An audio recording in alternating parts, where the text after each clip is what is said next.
So hello everyone, Swami Vivekananda AKR chemistry classes में आप सभी का स्वागत है।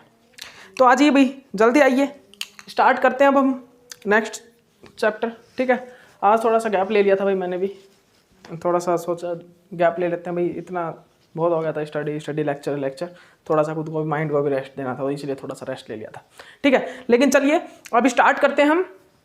अब क्या करेंगे भाई, अब हम करेंगे, देखिए मैंने पिछले लेक्चर में आपको थर्मोडायनेमिक स्टेबिलिटी एंड रिएक्शन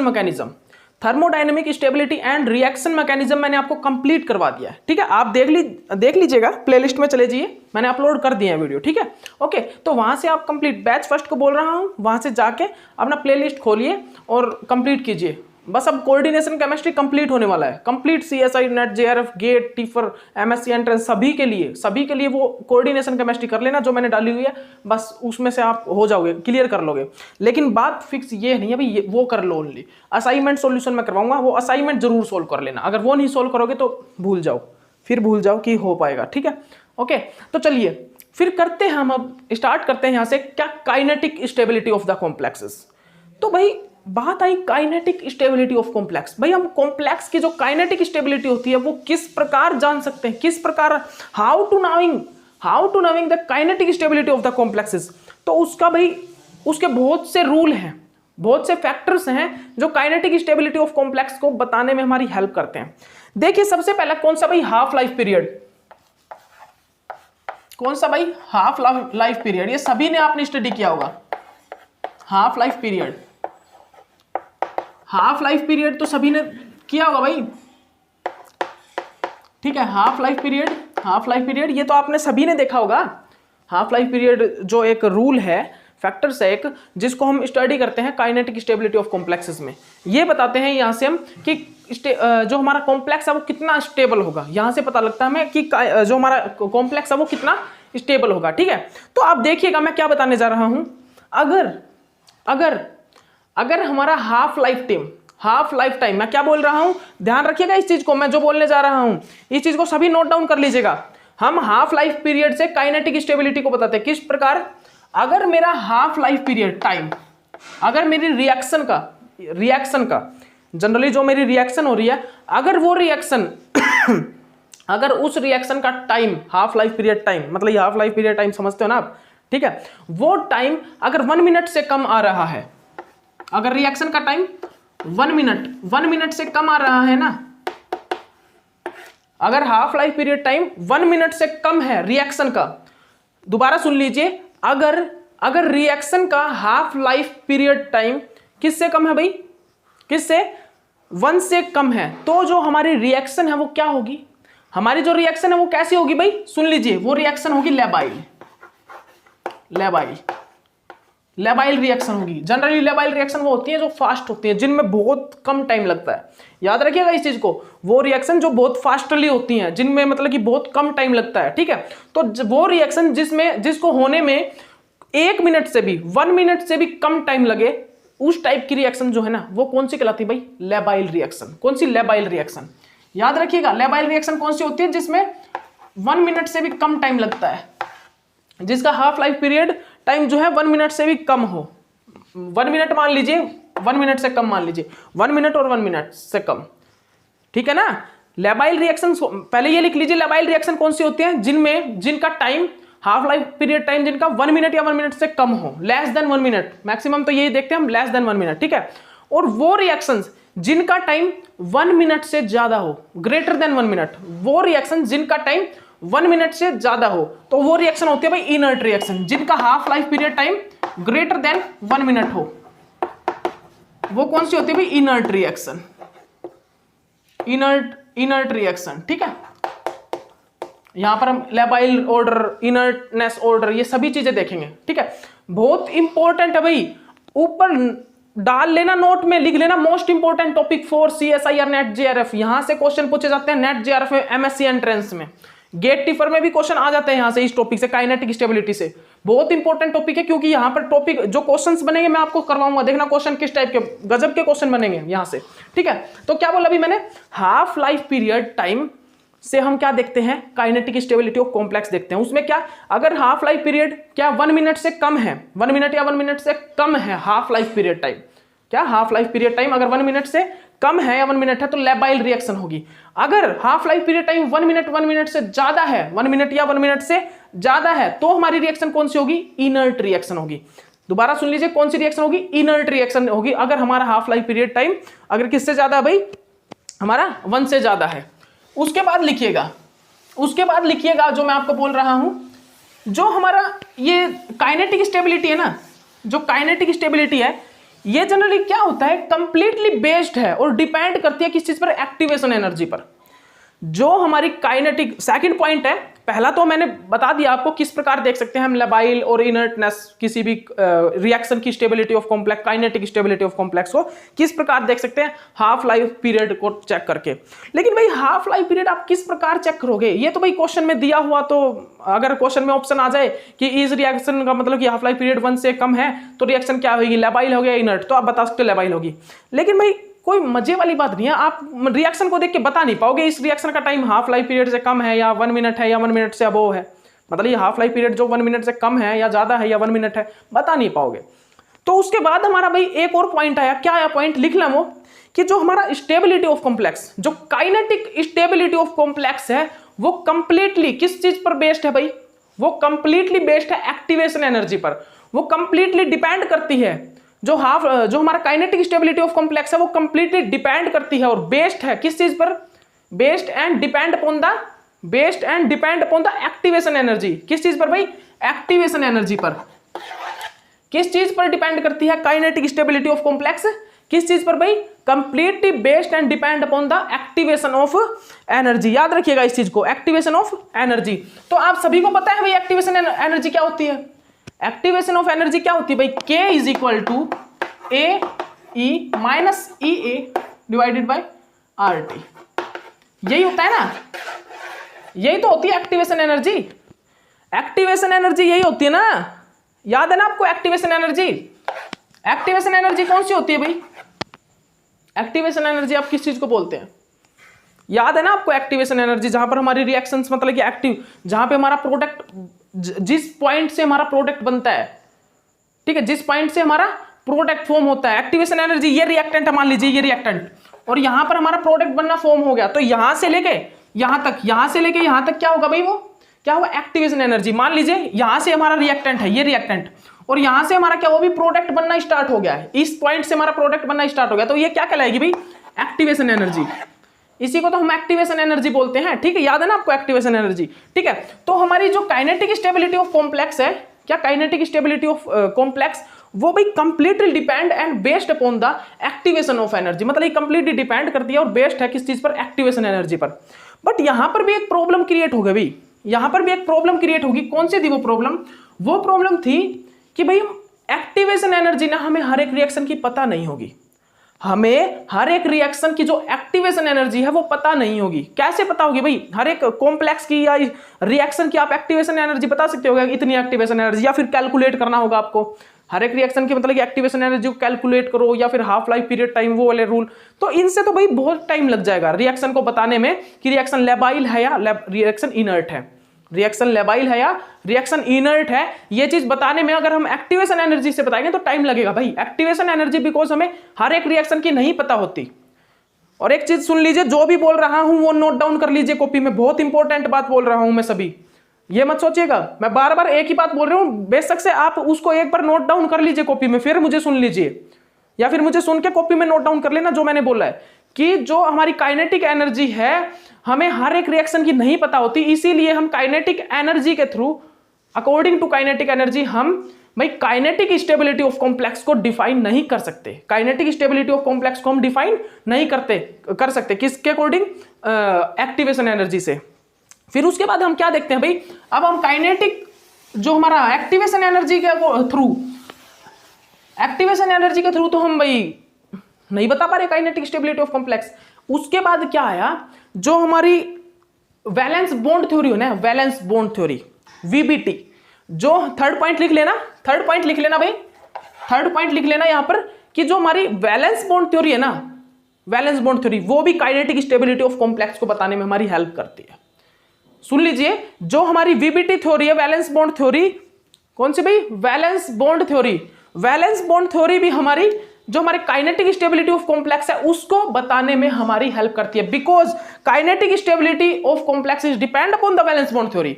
वह वैलेंस बॉन्ड थ्योरी पर भी डिपेंड करती है, और किस प्रकार करती है वो चीज सुनिएगा। सुनिएगा किस प्रकार हम वैलेंस बॉन्ड थ्योरी से बता सकते हैं, वैलेंस बॉन्ड थ्योरी से किस प्रकार हम लेबाइल और इनर्ट रिएक्शन बता सकते हैं। भाई रिएक्शन इनर्ट है या रिएक्शन लेबाइल है, सुनिएगा ध्यान से।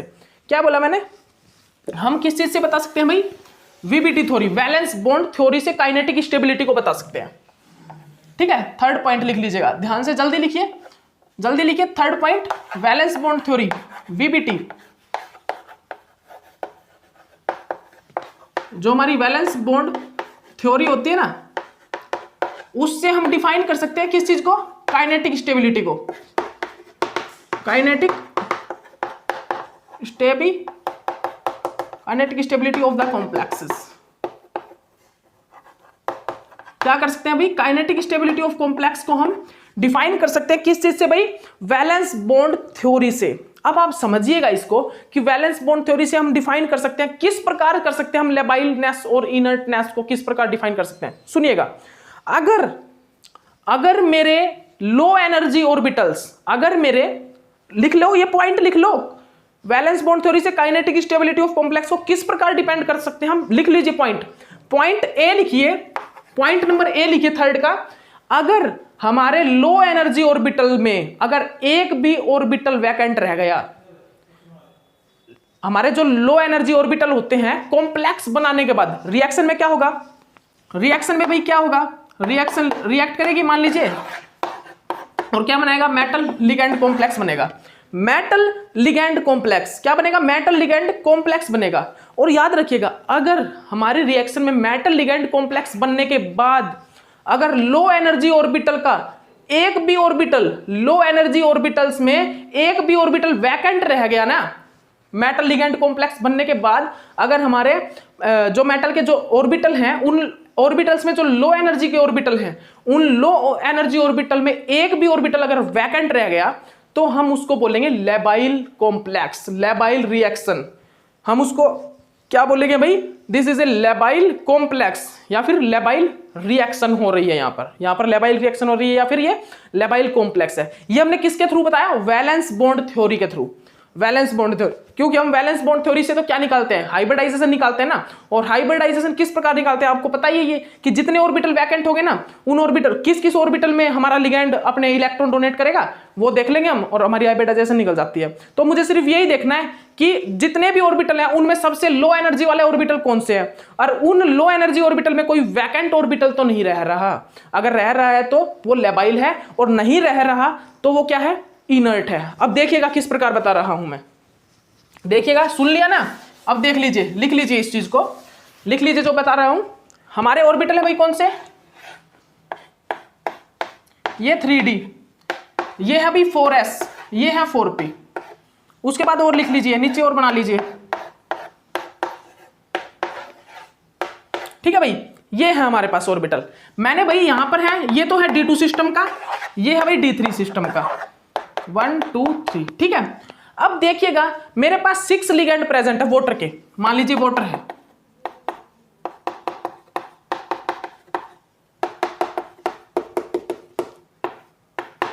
ठीक है, इनने क्या किया, इन ऑर्बिटल में इलेक्ट्रॉन डोनेट करके बॉन्ड बना लिया, मेटल लिगैंड कॉम्प्लेक्स बना लिया। तो मेटल लिगैंड कॉम्प्लेक्स बनाने के बाद आप एक चीज देखिए, जो हमारा लो एनर्जी वाला ऑर्बिटल है ना, जो हमारा लो एनर्जी वाला ऑर्बिटल है, कौन सा भी लो एनर्जी का ऑर्बिटल, वो एक वैकेंट है, वो एक वैकेंट है। ये वाला जो मेरा ऑर्बिटल है वो क्या है, वैकेंट ऑर्बिटल है, वैकेंट रह गया ना, ये क्या भी वैकेंट। ठीक है, और यहां पर देखिए, यहां पर जब लिगैंड ने इलेक्ट्रॉन डोनेट करने के बाद जब बॉन्ड बना लिया सभी के साथ, तो यहां पर एक भी ऑर्बिटल वैकेंट नहीं है, सभी ऑर्बिटल में इलेक्ट्रॉन हैं। तो मैं बोल सकता हूं ऊपर वाला तो मेरा कौन सा, लेबाइल कॉम्प्लेक्स का है। मतलब ये ऊपर वाला कौन सा क्या है भाई, वो लेबाइल कॉम्प्लेक्स है, वो ऑर्बिटल्स जो किसके, लेबाइल कॉम्प्लेक्स के हैं। और नीचे वाला जो है वो क्या है, इनर्ट कॉम्प्लेक्स का ऑर्बिटल्स है। किसका भाई, इनर्ट कॉम्प्लेक्स का। तो मैंने इसको बोल दिया भाई इनर्टनेस, इनर्ट।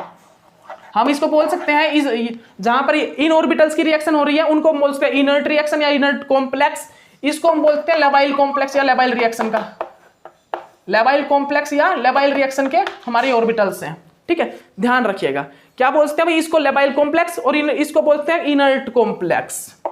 ठीक है, कॉम्प्लेक्स बनने के बाद, या फिर आप ऑर्बिटल की भाषा में बोलना चाहो तो इनर्ट ऑर्बिटल और ऊपर वाले लेबाइल ऑर्बिटल। ठीक है, तो इससे आपको यह पता चल सकता है कि हमारी रिएक्शन लेबाइल हो रही है या इनर्ट हो रही है। ठीक है, आपको यह पता लग जाएगा। तो चलिए मैं आपको एग्जाम्पल करा देता हूं। एग्जाम्पल करिएगा जल्दी, एग्जाम्पल लिख लीजिए। वैनेडियम एग्जाम्पल लिख लीजिए, जल्दी लिख लीजिए। सबसे पहला एग्जाम्पल लिख लीजिए भाई, हमारे जो according to valence bond theory हम क्या बताएंगे? According to valence bond theory क्या डिफाइन कर रहे हैं? क्या डिफाइन कर रहे हैं भाई? जो हमारा इनर्टलेस और लेबाइलनेस डिफाइन कर रहे हैं ना, उसका हम एग्जांपल देखेंगे कि ये लेबाइल है या इनर्ट है। ठीक है, कौन सा भाई? Vanadium H2O6 2 positive. ठीक है भाई, वैनेडियम H2O6 2 पॉजिटिव। तो यहां पर वैनेडियम जो है कितना इलेक्ट्रॉन कंटेन करके रखता है भाई? स्कैंडियम टाइटेनियम वैनेडियम 2 पॉजिटिव, मतलब वैनेडियम कंटेन करके रखता है 5 इलेक्ट्रॉन। वैनेडियम पे 2 पॉजिटिव चार्ज है, मतलब कि यहाँ पर D3 है। अब आप देख के ही बता सकते हो D3 मतलब D ऑर्बिटल में इलेक्ट्रॉन है भाई 3, 1 2 3। और भाई जो बचे ऑर्बिटल, उन ऑर्बिटल के साथ क्या कौन करेगा? Water ligand. वाटर क्या बनेगा? बॉन्डिंग बनाएगा इनके साथ। ठीक है, वाटर क्या करेगा? बॉन्डिंग बनाएगा इनके साथ। तो भाई कोई वैकेंट ऑर्बिटल रहा क्या? ये भी फिल हो गया, ये भी हो गया, ये भी हो गया, ये भी हो गया, ये भी हो गया, सभी फिलअप हो गए बॉन्ड, सभी ऑर्बिटल फिलअप हो गए, मतलब कि एक भी वैकेंट नहीं है। तो ये कॉम्प्लेक्स कैसा है भाई? Inert complex. Inert complex. तो ये जो कॉम्प्लेक्स है वो कैसा है? इनर्ट कॉम्प्लेक्स है। ठीक है, तो भाई मैं बार बार बोल रहा हूं, इस टॉपिक को समझ लीजिए, इस टॉपिक को समझ लीजिए। ठीक है, बार बार बोल रहा हूं इस चीज को, क्योंकि भाई क्वेश्चन आते हैं। मजाक मत लीजिए किसी टॉपिक को भी, हर एक टॉपिक से क्वेश्चन पूछ लिए जाते हैं आपसे। तो आप मतलब पीछे भाई वो नहीं है कि आप प्रीवियस ईयर क्वेश्चन कर जाओगे और आपके नंबर आ जाएंगे, ना ना, ऐसा नहीं होगा। आपको टॉपिक समझना पड़ेगा, कंसेप्ट को समझना पड़ेगा, उसके बाद ही आप नंबर ले सकते हो एग्जाम में, क्वालिफाई कर सकते हो अपने टेस्ट को। उससे पहले नहीं कर सकते, मैं बोल देता हूं आपको पहले। उससे पहले आप टेस्ट को क्वालिफाई नहीं कर पाओगे भाई, उससे पहले नहीं होगा आपका टेस्ट क्वालिफाई। ठीक है, ओके। उसके बाद सेकंड एग्जांपल देखिएगा। उसके बाद मेरा जो एग्जांपल है भाई यही है, बिल्कुल सेम, यही बिल्कुल सेम है। क्या है भाई? इसके मैंने 3 पॉजिटिव लगा दिया। मैंने क्या लगा दिया भाई? 3 पॉजिटिव लगा दिया ओनली, बस, और कुछ नहीं किया। तो यहां पे क्या होगा भाई? D2 सिस्टम है ना ये क्या है? ये है भाई D2 सिस्टम। ये है भाई कैसा? D2 सिस्टम है। अब एक चीज देखिएगा आप, ध्यान से एक चीज देखिएगा, D2 सिस्टम है ये। कैसा भाई? ये कैसा भाई? D2 सिस्टम है। तो D2 सिस्टम में ऑर्बिटल रह गया एक वैकेंट, एक ऑर्बिटल यहां पर वैकेंट रह गया ना, यहां पर एक रह जाएगा, ये वाला वैकेंट ऑर्बिटल रह जाएगा। मतलब कि ये कैसा है? लेबाइल कॉम्प्लेक्स है। कैसा है भाई? लेबाइल है, लेबाइल। ठीक है, अब मैं कुछ एक एग्जांपल दे रहा हूं आपको घर के लिए, आप उनको घर से कर लेना नोट डाउन। कुछ नहीं करना, सिर्फ आपको कुछ नहीं करना, आपको सिर्फ भाई निकालने हैं बस। ठीक है, एग्जांपल लिखिए, एग्जांपल लिखिए। एग्जांपल नंबर 3 क्या है? Vanadium NH3 2 positive. इसको निकालना, ये लेबाइल है या फिर ये इनर्ट है, आप फाइंड आउट करना। और साथ के साथ इनकी हाइब्रिडाइजेशन भी निकालना। इनकी हाइब्रिडाइजेशन क्या होगी? जो ऑक्टाहेड्रल कॉम्प्लेक्स है ये कैसे हैं? ये मतलब कि इनर है, मतलब ये आपको पता होना चाहिए। ये इनर मतलब कि कॉम्प्लेक्स होंगे या आउटर कॉम्प्लेक्स होंगे, मतलब D2 sp3 होगा या sp3 D2, इनका हाइब्रिडाइजेशन होगा, वो भी आप फाइंड आउट करना। ठीक है, एक ये करना है आपको, और दूसरा आपको एग्जांपल जो करना है वैनेडियम NH3 अब एक चीज और बता देता हूं, भूल मत करना इस चीज की कि मैं तो यहां पर NH3 सर ये तो वैसा ही है। भाई मैं कहीं पर ऐसा भी काम कर दूंगा, याद है ना आपको मैंने क्या बताया था? NH3 से पहले वाले, अगर NH3 प्लस NH3 से पहले अगर कोई लिगैंड लग गया तो वो कौन सा होगा? स्पेक्ट्रोकेमिकल सीरीज से। स्पेक्ट्रोकेमिकल सीरीज में अगर NH3 प्लस NH3 के साथ वाला अगर कोई लिगैंड लगा तो वो लो स्पिन कॉम्प्लेक्स होंगे। और कुछ एक मेटल थे जिनमें NH3 से पहले वाले लिगैंड लगेंगे तो ही लो स्पिन कॉम्प्लेक्स होगा। ठीक है, ओके। उसके बाद लिखिए थर्ड एग्जांपल, 2 तो मैंने करवाई दी है, CO H2O6 3 पॉजिटिव। उसके बाद एग्जांपल लिखिएगा, मैं बोल रहा हूं सभी एग्जांपल।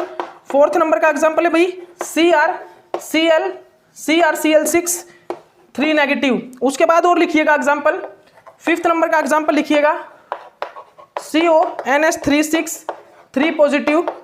उसके बाद एग्जांपल 6th लिखिएगा Cu कॉपर NH3 2 पॉजिटिव। अब भाई यहां पर क्या करना है आपको क्या करना है? ये सभी एग्जाम्पल फाइंड आउट करने हैं। सिर्फ मैं लास्ट वाले एग्जाम्पल के बारे में आपको कुछ बताऊंगा, लास्ट वाले एग्जांपल के बारे में आपको कुछ बताऊंगा और सभी आपको करने हैं भाई। मैं कुछ एक चीजें बता रहा हूं यहाँ पर, लो स्पिन हाई स्पिन कॉम्प्लेक्स कौन सा होगा, ठीक है, ये चीज मैं आपको बता देता हूं, बता रहा हूं आपके लिए ताकि आपको पता लग जाए। सिर्फ एक मतलब कि एक वो बता रहा हूं आपको, हिंट दे रहा हूं, बस आप स्पेक्ट्रोकेमिकल सीरीज को देख लेना कि स्पेक्ट्रोकेमिकल सीरीज में कौन सा लिगेंड का किसके साथ, किस मेटल के साथ अटैच होगा और लो स्पिन बनाएगा या हाई स्पिन बनाएगा, बस ये चीज देख लेना। और फिर आपको ये क्वेश्चन सोल्व आउट करने हैं कि भाई ये लेबाइल होंगे या ये इनर्ट होंगे, ये लेबाइल होंगे या इनर्ट होंगे, फिर आपको इन क्वेश्चन को सोल्व आउट करना है, ठीक है। ओके, समझ रहे हो ना, समझ रहे हो ना, यहाँ पर कौन सा लो स्पिन बनेगा कौन सा हाई स्पिन बनेगा, ये चीज देख के ही इसको सोल्व आउट करना आप। ओके, तो चलिए अब ये क्वेश्चन सोल्व आउट करना भाई बहुत जरूरी है। अब मैं लास्ट वाला जो एग्जांपल है ना, ये वाला आप सभी को पता है भाई, वैलेंस बॉन्ड थ्योरी जो है ना, वैलेंस बॉन्ड थ्योरी जो आई थी हमारी, वो जो हमारा ये एग्जांपल था, वैलेंस बॉन्ड थ्योरी जो आई थी, याद होगा आपको, आप सभी को याद है जो वैलेंस बॉन्ड थ्योरी आई थी ना, वो भाई इस कंपाउंड को एक्सप्लेन नहीं कर पाई, क्योंकि यहां पर जो कॉपर है D9 सिस्टम है, कॉपर यहां पर D9 सिस्टम था। तो वैलेंस बॉन्ड थ्योरी बोल रही थी भाई इसका जो लास्ट वाला इलेक्ट्रॉन है ना D9 में, जो ये वाला इलेक्ट्रॉन है 1 2 3 4 5 6 7 8 9, वो बोल रही थी कि जो ये लास्ट वाला इलेक्ट्रॉन है भाई इसको थोड़ी सी हीट देंगे और एनर्जी इसकी ज्यादा हो जाएगी, ये जंप कर जाएगा नेक्स्ट ऑर्बिटल, मतलब हायर एनर्जी वालों में, किसमें, ये 4d ऑर्बिटल में जंप कर जाएगा। ये बोलना था valence bond theory, according to valence, मतलब ये बोल रही थी वैलेंस बॉन्ड थ्योरी, लेकिन ये एक्सप्लेनेशन गलत थी भाई, ये एक्सप्लेनेशन गलत थी। बिकॉज हमें पता लगा कि भाई 3d ऑर्बिटल के इलेक्ट्रॉन तो लो एनर्जी में होते हैं भाई, वो कैसे जंप कर जाएंगे, वो कैसे हाई एनर्जी के हो जाएंगे, वो तो हाई एनर्जी के होने वाले ही नहीं, क्योंकि वो तो कैसे होते हैं आपको पता है, वो कैसे होते हैं भाई, वो होते हैं लो एनर्जी के ऑर्बिटल, इतनी ज्यादा एनर्जी नहीं होती, एनर्जी इनकी स्प्लिटिंग करने के बाद एनर्जी होगी इंक्रीज लिगैंड जब इनके पास आएंगे, लेकिन 3d ऑर्बिटल की इलेक्ट्रॉन की एनर्जी इतनी ज्यादा नहीं होगी कि वो जंप कर जाएं, कि वो जंप कर जाएं, ठीक है, किसी और ऑर्बिटल हायर एनर्जी वाले में थोड़ी सी एनर्जी देने के बाद, ऐसा नहीं होगा। तो भाई वीबीटी इस कंपाउंड को एक्सप्लेन करने में, इसकी करेक्ट एक्सप्लेनेशन देने में क्या हो गई भाई, फेल हो गई, क्योंकि यहां पर भाई, यहां पर क्या बन रहा था, आउटर कॉम्प्लेक्स बन रहा था, यहां पर जो इसकी हाइब्रिडाइजेशन बन रही थी वो कैसी आ रही थी, sp3d2, यहां पर भाई कौन सा कॉम्प्लेक्स बन रहा था, यहां पर आउटर कॉम्प्लेक्स बन रहा था, यहां पर इनर कॉम्प्लेक्स बन ही नहीं रहा था, ठीक है। तो बस यही नहीं बता पाया वीबीटी हमें कि यहां पर इनर कॉम्प्लेक्स बनेगा या फिर आउटर कॉम्प्लेक्स बनेगा, ठीक है, इनर बनेगा या आउटर बनेगा, ये चीज हमको डिफाइन ही नहीं कर पाया वैलेंस बॉन्ड थ्योरी। इसी कारण यहां पर आकर वैलेंस बॉन्ड थ्योरी भी फेल हो गया, क्या बताने में, काइनेटिक स्टेबिलिटी ऑफ कॉम्प्लेक्स को डिफाइन करने में। तो देखा हमने, क्या देखा भाई, इस एग्जांपल पर आकर, वैलेंस बॉन्ड थ्योरी के जो इस एग्जांपल पर आकर काइनेटिक स्टेबिलिटी ऑफ कॉम्प्लेक्स जो डिफाइन करनी थी, इस एग्जांपल की नहीं एक्सप्लेन कर पाई वैलेंस बॉन्ड थ्योरी। मैं क्या बोल रहा हूं, जो हमारी वैलेंस बॉन्ड थ्योरी थी वो यहां पर आकर फेल हो गई, उसने वो भी मतलब कि काइनेटिक स्टेबिलिटी नहीं डिफाइन कर पाई इस कॉम्प्लेक्स की, किसकी, इस वाले कॉम्प्लेक्स की, इस कॉम्प्लेक्स की काइनेटिक स्टेबिलिटी, याद रखिएगा, इस कॉम्प्लेक्स की जो काइनेटिक स्टेबिलिटी है, काइनेटिक स्टेबिलिटी वो डिफाइन नहीं कर पाई हमारी, कौन भाई, कौन डिफाइन नहीं कर पाई, हमारी वैलेंस बॉन्ड थ्योरी इस कॉम्प्लेक्स की मतलब काइनेटिक स्टेबिलिटी नहीं बता पाई, जिसके कारण अब कौन सी थ्योरी आई भाई, क्रिस्टल फील्ड थ्योरी, अब आई भाई क्रिस्टल फील्ड थ्योरी। समझ में आ गया ना आपको, तो आपको सिर्फ लेबाइल और इनर्ट देखना है ना अगर वैलेंस बॉन्ड थ्योरी के थ्रू, तो आप एक काम करना, आप D9 को छोड़ के, D9 सिस्टम को छोड़ के जो हमारे एग्जांपल है ना, वहां पर तो हम बता पाएंगे, वहां पर तो हम लेबाइल और इनर्टनेस बता पाएंगे। D9 को छोड़ के जो हमारे अदर एग्जांपल्स होंगे नीचे वाले D7 D6 D4 D1 D2 D3, इनको तो हम वैलेंस बॉन्ड थ्योरी से डिफाइन कर देंगे, इनकी काइनेटिक स्टेबिलिटी को डिफाइन कर देंगे कि ये लेबाइल होंगे या इनर्ट होंगे, ठीक है। लेकिन हम D9 जो सिस्टम है ना, उस D9 सिस्टम को हम डिफाइन नहीं कर पा रहे वैलेंस बॉन्ड थ्योरी से, उसकी काइनेटिक स्टेबिलिटी को हम डिफाइन नहीं कर पा रहे। इसी कारण भाई कौन सी आई, CFT theory, crystal field theory. कौन सी आई भाई, क्रिस्टल फील्ड थ्योरी आई। अब क्रिस्टल फील्ड थ्योरी ने क्या बताया, आप देखिएगा, ध्यान से सुनिएगा मेरी बात। क्रिस्टल फील्ड थ्योरी जो आई उसने क्या बताया, इस चीजों को सुनिएगा आप। इसके बाद भी क्रिस्टल फील्ड थ्योरी आई और क्रिस्टल फील्ड थ्योरी ने करेक्ट सभी की सभी जो भी प्रॉब्लम थी ना वो दूर कर दी क्रिस्टल फील्ड थ्योरी ने, ठीक है। ध्यान से सुनिएगा मेरी बात कि क्रिस्टल फील्ड थ्योरी के थ्रू हमने मतलब कि सभी जो लिमिटेशन थी ना वो दूर हो गई, जो भाई वैलेंस बॉन्ड थ्योरी नहीं बता पा रही थी, कॉपर NH3 की मतलब कि वो क्या होगा, वो भाई लेबाइल होगा या इनर्ट होगा, ये हमें वैलेंस बॉन्ड थ्योरी नहीं बता पाई ना D9 सिस्टम के लिए, लेकिन CFT ने बता दिया, crystal field theory, crystal field theory. लेकिन क्या भाई, जो हमारी क्रिस्टल फील्ड थ्योरी थी CFT, जो हमारी क्रिस्टल फील्ड थ्योरी थी, उसने हमें यह बता दिया कि हमारी जो रिएक्शन है, कि जो हमारी रिएक्शन है वो लेबाइल होगी या इनर्ट होगी, हमारा जो कॉम्प्लेक्स है वो लेबाइल होगा या इनर्ट होगा। तो भाई CFT से हमें किस प्रकार पता लगा, सुनिएगा ध्यान से। CFT ने बताया कि, CFT ने क्या बताया सुनिएगा, जो हमारा ऑक्टाहेड्रल कॉम्प्लेक्स होते हैं ना, ऑक्टाहेड्रल कॉम्प्लेक्स, वो जनरली कौन सी रिएक्शन करते हैं, डिसोसिएटिव रिएक्शन मैकेनिज्म, मतलब डिसोसिएटिव रिएक्शन करते हैं। मैंने आपको पीछे भी बताया था रिएक्शन मैकेनिज्म में, जो हमारे ऑक्टाहेड्रल कॉम्प्लेक्स है वो कौन सी रिएक्शन देते हैं भाई, वो हमेशा कौन सी रिएक्शन देते हैं, वो हमेशा डिसोसिएटिव रिएक्शन देते हैं। मतलब कि वहां से एक लिगेंड पहले टूटेगा और उसके बाद मतलब डिसोसिएट होगा, उसके बाद वहां पर एक और लिगेंड आके एसोसिएट करेगा। क्या बताया मैंने, जो हमारे ऑक्टाहेड्रल कॉम्प्लेक्स होते हैं, ऑक्टाहेड्रल कॉम्प्लेक्स, जो हमारे ऑक्टाहेड्रल कॉम्प्लेक्स हैं वो हमेशा कौन सी रिएक्शन देते हैं भाई, डिसोसिएटिव रिएक्शन, डिसोसिएटिव रिएक्शन देते हैं। ध्यान से सुनिएगा, जो हमारे ऑक्टाहेड्रल कॉम्प्लेक्स होते हैं वो हमेशा डिसोसिएटिव रिएक्शन देते हैं, ये हमें पता है, ठीक है। तो देखिएगा, अब देखिएगा, जब हमारा ऑक्टाहेड्रल कॉम्प्लेक्स ब्रेक होता है, जब हमारा ऑक्टाहेड्रल कॉम्प्लेक्स डिसोसिएटिव रिएक्शन में जब ब्रेक होता है एक लिगैंड, तो किस टाइप की ज्योमेट्री बनाता है भाई, आपको पता है। यहां पर जब हमारा एक लिगैंड निकलेगा, ये कैसा भाई, ऑक्टाहेड्रल, और ये कैसा बनता है फिर, आपको ये तो पता ही है ना, ये तो आप सभी को पता होगा, पता है ना भाई आपको, ये चीजें तो आपको पता ही है सभी। इस टाइप का स्ट्रक्चर फॉर्म करता है, ये चीज आपको भी पता होगा, ठीक है। तो हमारा क्या होता है भाई, क्या होता है, याद है ना आपको ये स्ट्रक्चर, टीबीपी, ट्राइगोनल बाइपिरामिडल या फिर स्क्वायर पिरामिडल और स्क्वायर पिरामिडल और स्क्वायर पिरामिडल, ये मैंने आपको बताया था, ये मैंने आपको बताया था पीछे ही, कि जब हमारा जो ऑक्टाहेड्रल कॉम्प्लेक्स वो डिसोसिएटिव रिएक्शन मैकेनिज्म करेगा, तो वहां पर एक लिगैंड पहले ब्रेक होगा, उसके बाद वो TBP, trigonal bipyramidal square pyramidal type geometry बनाएगा, फिर उसके बाद वहां पर न्यूक्लियोफाइल अटैक करेगा, उसके बाद करेगा और SN1 रिएक्शन देगा। कौन सी SN1 रिएक्शन, बिकॉज वहां पर जो रेट है वो कंप्लीटली इसकी कंसेंट्रेशन पर डिपेंड कर रहा है ऑक्टाहेड्रल कॉम्प्लेक्स, ये मैं आपको बता चुका हूं सब कुछ, ठीक है। तो हमने यहां पर क्या देखा, हमने यहां पर देखा कि ये यहां पर जो रिएक्टेंट है ना वो कैसा है भाई, ऑक्टाहेड्रल कॉम्प्लेक्स, वहां पर 6 लिगैंड है, और जो उसके बाद जो डिसोसिएटिव रिएक्शन होने के बाद जो हमारा इंटरमीडिएट बन रहा है वो वहां पर कितने लिगैंड है भाई, वो ट्राइगोनल बाइपिरामिडल, मतलब कि एक इंटरमीडिएट बन रहा है, वहां पर कितने 5 लिगैंड है। सुनिएगा ध्यान से क्या बोल रहा हूं मैं, जो हमारा ऑक्टाहेड्रल कॉम्प्लेक्स है उसके अंदर तो 6 लिगैंड है, जो हमारा ऑक्टाहेड्रल कॉम्प्लेक्स है उसके अंदर कितने हैं भाई, 6 लिगैंड, और जो हमारी ट्राइगोनल बाइपिरामिडल वाली ज्योमेट्री उसमें 5 लिगैंड है। सुनिएगा, ठीक है, कितने हैं भाई, 6 लिगैंड, 6 लिगैंड है ऑक्टाहेड्रल में, ठीक है। और जो हमारी कौन सी है भाई, ठीक है, ट्राइगोनल बाइपिरामिडल में कितने हैं, 5 लिगैंड है, 5 लिगैंड, ठीक है। कौन सी है ये, टीबीपी और स्क्वायर पिरामिडल,